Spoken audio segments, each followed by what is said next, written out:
and he only died about a few years ago, and he was always about that too, and he had won 3 Navy Crosses, for bravery and stuff. And yeah, he'd answer a few questions about that, but then the rest of it was all about the here and now, and his grandkids and hobbies and things like that. So that whole generation was, I don't think any of them ever called themselves heroes. No, they didn't. That's just it.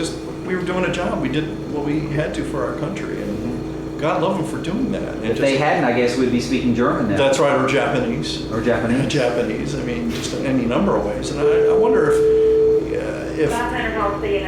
if enough people of the younger generations, of my generation, and the ones younger than me, I hope they appreciate that. I don't know, but I sure do, and I teach my son to do it too. Was your father in the Korean age? No, he was World War II. World War II, okay. Yeah. Well, let me ask you this. Because my dad was in World War II, I just have this incredible thirst for like war movies and documentaries. Do you? Yes, I have Victory at Sea on. Are you familiar with that? I've never seen it. Victory at Sea is amazing. Now, it's all pretty much about the Navy in World War II that they used to run on early TV. Wow. And it was like half-hour episodes about each. And they talked about what the Navy did in Europe, but also in the Pacific, and what the submarines did, and what the carriers did, and things like that. And it's just an amazing documentary. And I have that on VHS and DVD. Excellent. Yeah. I should look into that. My dad always is happy to say by the end of the war, every Japanese naval vessel. Andy Rogers, please call 180 to convenience. Andy Rogers, please call 180 to convenience. That took place in the attack on Pearl Harbor had been sunk. Right. That's true. That's very true. And some were sunk by submarines, and others were sunk in harbors, and yeah. I mean, it's just phenomenal what we did in World War II. And so, are you looking for any particular documentaries, or are you just kind of still finding out about stuff? I just like them all. Okay. I don't have any. Okay. I just love everything about World War II. Now, my dad, I took my mom and dad several years ago to a late showing of Pearl Harbor. Okay. Movie when it came out. Yeah, it wasn't that great, but yeah. But he wore his Pearl Harbor cap. Good for him. Another one. And as he came out, and there were probably, like 100 people, maybe 150 in this big long line in Gastonia. And I bet every third or fourth person wanted to shake his hand. Oh, nice. Then they all huddled around him to ask him about it. One time I was coming out of a Home Depot not far from where we lived, and my son was with me, and I saw a gentleman with an Iwo Jima cap. And I said, asked him the stupid question, "Gee, sir, did you really serve on Iwo Jima?" It's not like what else do you say? But anyway, he goes, "Yes, I sure did." I said, "Well, I sure do appreciate what you did." And I shook his hand, and my son said, "Why did you do that, Dad?" I said, "Because that man served in World War II, and he worked hard for the things that we enjoy, and I thought he needed to understand how much I appreciate that, because, I'm a World War II buff, mainly in the Pacific, and I don't know if I told you, when I was a teenager, I used to help restore an old submarine that served in the Pacific. No. Yeah, that sank 30 ships, and that's how I got to know that one gentleman I mentioned. Wow. And so when we got to go for a scout trip, got to see the battleship, I told Luke, I said, "All right, buddy, you've seen," he was, I think, 7 or 8 years old. I said, "Buddy, you've seen Daddy read about World War II. Now you get to touch it and feel it and see what it was like, because that battleship to me is just incredible. I mean, they keep it in really beautiful shape. It's just a beautiful vessel." Where is it? The one in Wilmington, the USS North Carolina. Yeah. Next time you're down the coast, take a tour of that thing. It's just phenomenal. Yeah, I hadn't done that since I was probably 6, 7, 8 years old. Sounds like a nice weekend for you and your girlfriend. Yeah. Go down there when you get a chance, or maybe if you're playing a gig down there, but take a tour of that thing. It's phenomenal. So I got to experience that. I get to share that with my son. So, yeah. So that's kind of how my interest is. That there is a documentary called The Color of War that you can buy on DVD. It was on like Discovery or the History Channel. And basically what they did is that would be one that I would want to buy someday, but they have lots of color film that we shot during World War II. And they have it on different subjects. Like they had one for submarines that was called Silent and Deep. That was just very good, but all in color movies. And I bet you could find things for, I think, I have to check. I thought they had one for, the SEAL teams or the frogmen and things like that, the kinds of things that your dad did. The Seabees certainly and things like that, but that was Navy. So, and you might also be able to go, I'm sure that there's a museum somewhere for the Army engineers.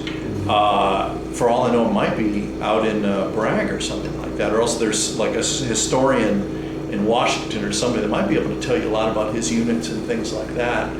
And that might lead you into some books and other things. But I'll see if I can find some more about Color of War to see if it's for sale and what's on the discs themselves. There's even like a World War II history department at like Florida State.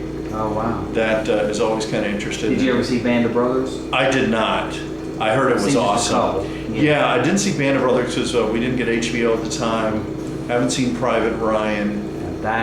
But I did see Flags of Our Fathers. I haven't seen that. Yeah, that's going to be good. You better bring some Kleenex. Is that the one that shows it from the Japanese? No, that's the one that shows it from the American perspective. What's the other one? The Letters from Iwo Jima, and that's the one that shows it from the Japanese perspective.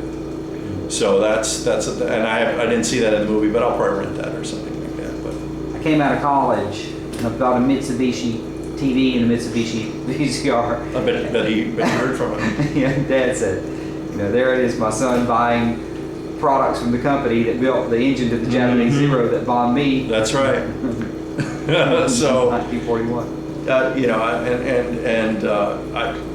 been one of those people who was raised to be honest with you, to support American products when I can. So I'm driving a Ford, but I got a Sony TV. I mean, the Sony DVD, and probably like to get one of those someday. But I kind of wish the Japanese would, and I don't think it's in their culture. I wish they would apologize for Pearl Harbor. I feel a little bit better. It's not like I'm a xenophobe. Don't get me wrong. Well, I mean, I took my son to Japanese lunch on Saturday. I mean, to his first lunch of Japanese food. Japanese food. But I have heard when Japanese, and I don't know if this to be true or false, but when Japanese people come to Pearl Harbor, they're very reverent.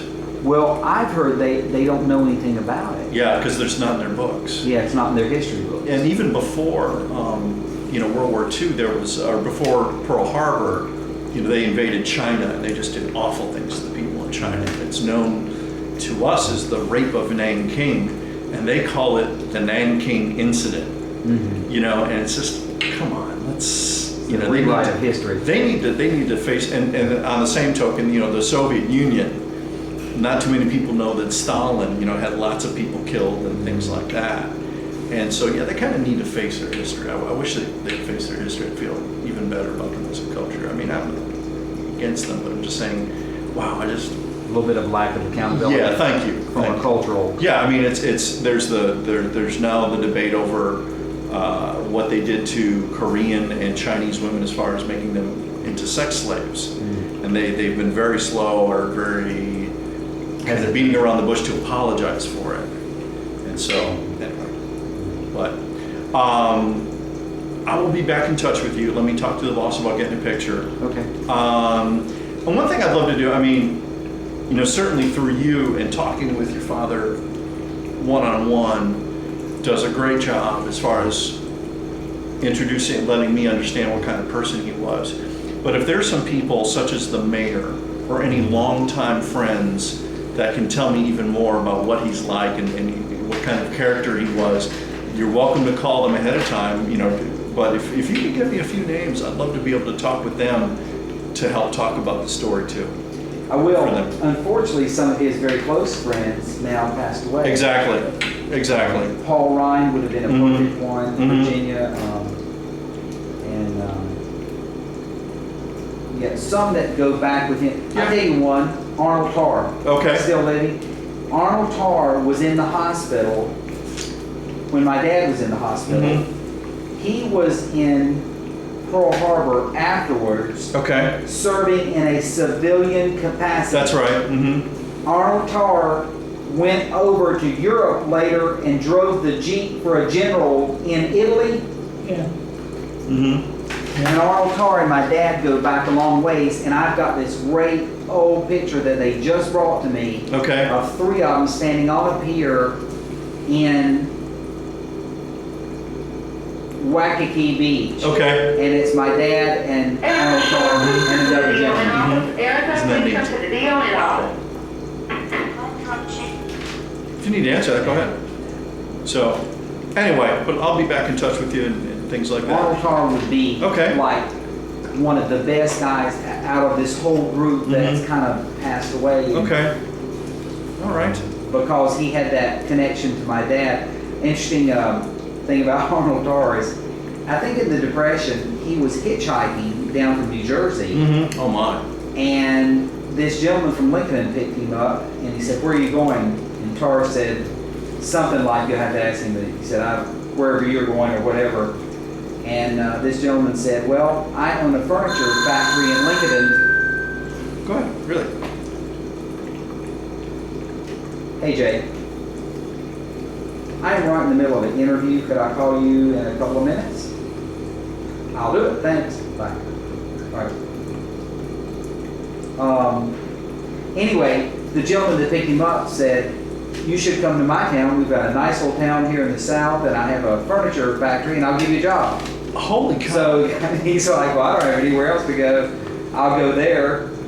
And he's been here ever since. I don't think people do that kind of thing anymore. You Uh-uh. know, at least you don't hear about it. And he had been a boxer. Miss Talbot, please come And to the DON office. Miss Talbot, Arnold please come Tar to the had been DON on the office. police force. Mm-hmm. My dad's father was on the police force, so there's a lot of connection there on a variety of Okay. levels. Well, that'd be great. And that's, you know, you can, you're welcome to, of course, call them ahead of time. Hey, is it okay if this gentleman calls from the Business Journal? And because what we try to do for readers is, again, someone who might not know your father, or ever known your father. What I want to try to make sure that I do through, of course, his words and your words, is actually kind of reach out to a reader and have them leave at the end of the story saying, "Wow, this guy's pretty incredible." You know, and there's something I can learn from him too. Right. Yeah. Yeah, that's So that's what I'm looking for. So. Yeah, I wish there were some of these No, others. no, no. Lester Mullen just passed away. It'd be Mhm. great. Jack Dellinger is my Mhm. next door neighbor. He would be another one that's Okay. known my dad. He was also in World War II, and I think the Yeah, gunner. they don't have to be World War II veterans. I mean, you know. Right. So, but, Well, then another one is my friend and dad's is Ken Kinley, the head of the Chamber of Commerce. oh, okay. Very good. But especially Jack Dellinger, Mhm. and most notably Arnold Mhm. Tar, Okay. and also Paul Ryan's wife, Virginia Okay. Ryan. All right. Those four would be. All right. Very good. Well, anyway, I'll be back in touch. Can I help you get it? Do you want to I will- keep well, him here, or do you want me to? I'll get one of the nurses. Are you sure? I'd be happy to help.